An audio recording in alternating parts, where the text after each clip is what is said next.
अस्सलामु अलैकुम वरहमतुल्लाहि वबरकातुहू। हक मीडिया के स्पेशल प्रोग्राम में आपका इस्तकबाल है। मैं फैजुल बारी। नाजरीन, 1917 से अल अक्सा बैतुल मुक़द्दस क्रिश्चियंस और यहूदियों के कब्ज़े में है। हमेशा रमज़ान में बैतुल मुक़द्दस में अल अक्सा में तरावी और नमाज पढ़ने के लिए जद्दोजहद और स्ट्रगल में इजरायली आर्मी फ़लस्तीनियों पर बेइंतहा तशद्दुद करती है। फ़लस्तीनियों के स्ट्रगल और अनथक कोशिशों से शायद अल अक्सा का तक़द्दुस अब भी महफूज है। बैतुल मुक़द्दस और क़िबला अव्वल के तहफ़्फ़ुज़ के जंग में हज़रत अबू उबैदा इब्न जर्राह, अमीरुल मोमिनीन हज़रत उमर रज़ियल्लाहु ताला अन्हु, सुल्तान सलाहुद्दीन अय्यूबी और फिर बेशुमार फ़लस्तीनियों का हम खूब ज़िक्र सुनते हैं। मगर इस पूरी तारीख़ में शायद एक ऐसा शख्स भी है जिसके साथ तारीख़ ने इंसाफ़ नहीं किया, मुसलमानों ने उसके साथ इंसाफ़ नहीं किया। एक ऐसा शख्स कि जिसका नाम अल अक्सा के मुहाफ़िज़ों के लिस्ट में सुनहरे हुरूफ में लिखा जाएगा। नाम है corporal Hasan, the last defender of Al Aqsa. Corporal French में सिपाही और सोल्जर को कहते हैं। वाकया ये है कि फर्स्ट वर्ल्ड वार में उस वक्त का सुपर पावर इस्लाम दुश्मन ब्रिटेन एम्पायर खिलाफा स्टेट ऑटोमन एम्पायर के खिलाफ एक के बाद एक अलग अलग शहरों पर हमला करते, उसको तबाह करते और फिर वहां फितना करके उन्हें एक इस्लाम से, एक उम्मत से अलग करके, काट करके जबान, नस्ल, इलाका और तहजीब के बुनियाद पर उनका छोटा छोटा मुल्क बना देते। फर्स्ट वर्ल्ड वार अपने पीक पर था। 9 दिसंबर 1917 को शहर का नुकसान न हो, ये सोच करके यरूशलेम के मेयर हुसैन सलीम अल हुसैनी ने शहर को सरेंडर कर दिया। उस वक्त ब्रिटिश जनरल एलन बाय ने अल अक्सा में खड़े होकर के ये तारीखी जुमला कहा कि आज हमने यरूशलेम को मुसलमानों से, ओटोमन से वापस फतह कर लिया। अगले साल फर्स्ट वर्ल्ड वार खत्म हुआ। खिलाफत के टुकड़े टुकड़े कर दिए गए। इन टुकड़ों को बज़ाहिर आज़ाद रियासत बना करके रशियन एम्पायर, फ्रेंच एम्पायर और ब्रिटेन एम्पायर ने अपनी अपनी कॉलोनी बना ली। खुद खिलाफा का कैपिटल टूट गया। साजिशन नेशनलिस्टिक मूवमेंट के बाद टर्की वजूद में आ गया। मुस्तफ़ा कमाल अतातुर्क ने ऑफिशियली खिलाफा को एबॉलिश कर दिया। इस्लाम दुश्मनी में बहुत सारे गैर इस्लामी फैसले लिए गए। हिजाब, नकाब, दाढ़ी, अजान को बैन कर दिया गया। इस्लाम के मुकाबले सेकुलरिज्म, लिबरलिज्म की तालीम दी जाने लगी। वो सारी ग्रेट इस्लामिक हिस्ट्री, ऑटोमन की ग्लोरी, सबको मस्ख कर दिया गया। सेकुलर लिबरल तुर्क यूरोप और अमेरिका में इतने मस्त थे कि वो भूल गए कि उनका एक शानदार माजी भी था। फिर वर्ल्ड वार 2 हुआ।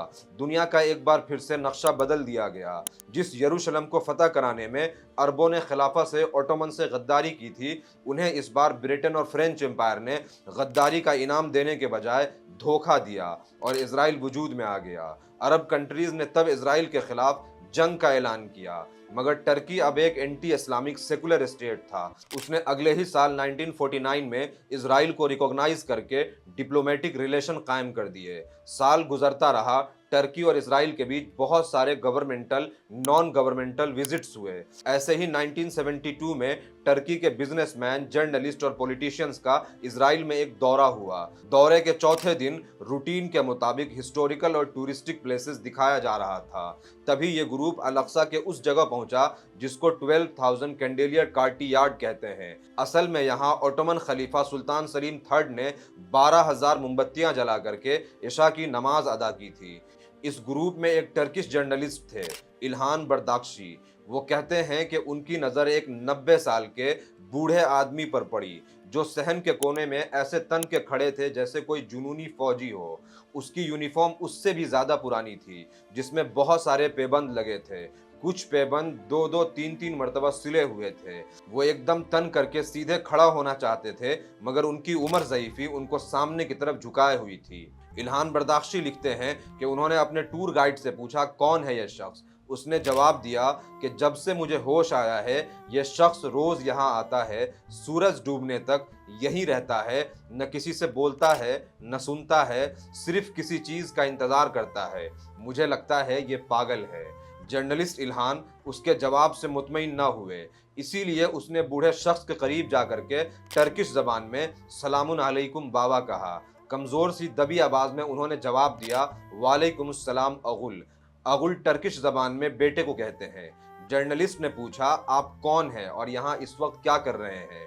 बूढ़े ने जवाब दिया, मैं कॉरपोरल हसन, 20वीं कॉर्प, 36वीं बटालियन, 8वीं squadron heavy machine gun team का सिपाही कॉरपोरल हसन हूँ। मैं अनातोलिया एकदर का रहने वाला हूँ। हमारी ग्रेट आर्मी ने शहर को बचाते हुए वर्ल्ड वार वन में स्विस कैनाल पर अंग्रेजों पर चढ़ाई की। नहर पर हमारी फौज को शिकस्त हुई। हमारे आबाओ अजदाद की ज़मीनों को एक के बाद एक करके कब्जा किया जाने लगा। उन्होंने इस मुकद्दस शहर पर कब्जा कर लिया। कुद्स में हमें रियर गार्ड के तौर पर छोड़ दिया गया। अब उसकी आवाज में कोई लड़खड़ाहट नहीं थी, मानो जैसे वो अपने सीनियर ऑफिसर को रिपोर्ट कर रहे हो। उन्होंने आगे बताया कि उनके रियर गार्ड फौजी दस्ते में 53 सिपाही थे। हमें खबर मिली कि जंग बंदी के बाद सारे फौजियों को ड्यूटी से डिस्चार्ज कर दिया गया है। हमारे लेफ्टिनेंट ने कहा, मेरे फौज के बहादुर शेरों, हमारा मुल्क बहुत मुश्किल हालात में है। मुझे इस्तांबुल आने का हुक्म हुआ है। अगर मैं ऐसा नहीं करूंगा तो यह हुक्म की खिलाफ वर्जी होगी। तुम में से कोई अगर होमलैंड वापस जाना चाहे तो वो जा सकता है, मगर अगर तुम लोग मेरी बात मानो तो मेरी एक रिक्वेस्ट है, एक गुजारिश है। कुद्स सुल्तान सलीम की विरासत है, इसीलिए कुद्स की हिफाजत करते रहो। लोग ये ना कहे कि ओटोमन छोड़ करके चले गए। अगर हमने हमारे प्यारे नबी का किबला अव्वल छोड़ दिया तो वेस्ट हम पर हंसेगा।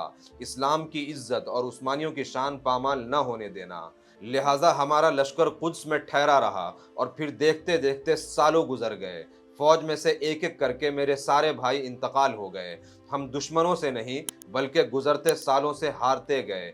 अब सिर्फ मैं यहाँ तन्हा हूँ, सिर्फ मैं कॉर्पोरल हसन। जर्नलिस्ट बर्दाख्शी लिखते हैं कि उनके पेशानी से पसीना और आंखों से आंसू मिक्स होकर के बुढ़ापे के झुर्रीदार चेहरे से बहता जा रहा था।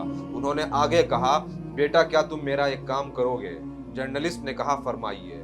बूढ़े फौजी ने कहा, अगर तुम अनातोलिया जाओ और तोकत संजक के इलाके से गुजरो तो वहां लेफ्टिनेंट मुस्तफ़ा एफेंदी होंगे, वो कमांडर जिसने अल अक्सा के तकद्दुस की हिफाजत की जिम्मेदारी मुझे सौंपी थी। मेरे लिए उनका हाथ चूमना और कहना, 11वीं मशीन गन बटालियन टीम का सिपाही कॉर्पोरल हसन, जिसको आपने अल कुद्स के हिफाजत के लिए वहां तैनात किया था, वो अब भी अपनी ड्यूटी पर कायम है और आपकी दुआएं चाहता है। जर्नलिस्ट इल्हान बर्दाख्शी आंखों में आंसू समेटते हुए कहते हैं कि मानो ऐसा लगा उस्मानियों की सारी ग्लोरियस हिस्ट्री उनके सामने आ गई हो। इल्हान ने पूरा वाकया टूर गाइड को बताया और कहा, अगर कोई मामला हो, कोई न्यूज़ हो तो मेरे एड्रेस पर टेलीग्राम करना। ये सारा वाकया 1972 का है और कॉर्पोरल हसन 1917 से यरूशलेम और बैतुल मुक़द्दस की हिफाजत में अपनी ड्यूटी कर रहे थे। जब वर्ल्ड वार 2 खत्म हुआ और जापान ने अमेरिका के सामने अनकंडीशनल सरेंडर कर दिया तो 10 से ज्यादा जापानी सोल्जर अलग अलग जंगलों में छुप गए और 27 से 29 साल तक यूं ही जंगलों में लड़ते रहे। जब जंग बंदी का ऐलान किया जाता, लीफलेट बांटा जाता, तो वो इसे अमेरिका का ट्रैप और प्रोपेगेंडा समझ करके सरेंडर नहीं करते। फिर हीरो उनुडा, तराउ नकामूरा और सोइची योकोई ने 29 साल के बाद सरेंडर किया। एक अमेरिकन मिलिट्री जनरल ने कहा था कि अगर हमारे पास जापान जैसे डेडिकेटेड, लॉयल और ब्रेव सोल्जर होते तो हम पूरी दुनिया फतह कर लेते। सोचिए, कॉर्पोरल हसन और उनके बटालियन के 53 सोल्जर्स, और ऐसे जाने कितने आशिक रसूल इस्लाम की हुर्मत पर जान की बाजी लगा देते हैं और हमें खबर भी नहीं है। जापान तो फिर भी अमेरिका से लड़ रहा था। कॉर्पोरल हसन और खिलाफा आर्मी जिस ब्रिटिश आर्मी से लड़ रही थी, जिस अलाइड फोर्स से लड़ रही थी, उसमें 25 लाख मुसलमान थे। जी हाँ, ब्रिटेन और फ्रांस की तरफ से 25 लाख मुसलमान थे, जिसमें से 4 lakh Indian Muslims British army की तरफ से सीरिया और फलस्तीन में खिलाफा आर्मी के खिलाफ लड़ रहे थे। इसके अलावा ब्रिटेन के हाथों बिके हुए अरब भी खिलाफा आर्मी के अगेंस्ट लड़ रहे थे और इन्हीं गद्दारों और जाहिलों के गद्दारी और जहालत की वजह से ब्रिटेन यरूशलेम में दाखिल होकर के कहता है कि आज हमने उस्मानियों से, मुसलमानों से यरूशलेम दोबारा फतह कर लिया। बहरहाल जर्नलिस्ट इल्हान बर्दाख्शी टर्की वापस आए और कॉर्पोरल हसन का मैसेज लेकर के लेफ्टिनेंट मुस्तफ़ा एफेंदी से मिलने गए। मालूम हुआ कि उनका बहुत पहले इंतकाल हो चुका था। फिर उन्होंने कॉर्पोरल हसन के ऊपर आर्टिकल लिखा। तब जाकर के तुर्कों को कॉर्पोरल हसन की शानदार मगर गमनाक स्टोरी का पता चला। 10 साल के बाद 1982 में इल्हान बर्दाख्शी को उस टूर गाइड का एक टेलीग्राम मिला जिसमें लिखा था, the last defender of Al Aqsa corporal Hasan has passed away, इन्ना लिल्लाहि व इन्ना इलैहि राजिऊन। 65 साल किबला अव्वल की हिफाजत में तैनात रहे और जिंदा रहते मोहम्मद अरबी के वो गुलाम ने बैतुल मुक़द्दस को अकेले नहीं छोड़ा। हजारों साल नरगिस अपनी बेनूरी पे रोती है, बड़ी मुश्किल से होता है चमन में दीदावर पैदा। आपको नहीं लगता 1917 से 1982 तक 65 सालों में कॉर्पोरल हसन हर लम्हा ये सो कॉल्ड 57 मुस्लिम कंट्रीज के आर्मी का वेट करते रहे होंगे कि अब वो बैतुल मुक़द्दस फतह करने के लिए सलीबियों से, यहूदियों से आज़ाद कराने के लिए आ रहे होंगे। मगर अफसोस उम्मा 17 अलग अलग उम्मत बन चुकी थी और इसीलिए कॉर्पोरल हसन का वो इंतज़ार अब तक जूं का त्यों बाकी है। और आज 2 बिलियन मुस्लिम्स हैं मगर शायद उंगलियों पर गिने जितना कॉर्पोरल हसन है। 25 लाख गद्दार मुसलमान जो अलाइड फोर्स की तरफ से, ब्रिटेन की तरफ से खिलाफा के अगेंस्ट लड़े थे, आज भी ऐसे गद्दार भरे पड़े हैं। इसीलिए गाजा के मुसलमानों के, पूरी दुनिया के मुसलमानों के खून की अब कोई वैल्यू नहीं है। उस्मानियों का एक अजीम सितारा कॉर्पोरल हसन दोनों जहान में सुरखरू हो गया। दुआ करें फिर बैतुल मुक़द्दस फतह हो और जिस तड़प, जिस दर्द के साथ 65 साल बैतुल मुक़द्दस की खिदमत कॉर्पोरल हसन ने की, उनके कब्र में उनके रूह को सुकून मिले। उम्मीद करता हूँ ये वीडियो आपको इन्फॉर्मेटिव लगी होगी। इसको ज़्यादा से ज़्यादा शेयर करें। कमेंट में ज़रूर बताएं कि वीडियो आपको कैसा लगा। Thank you.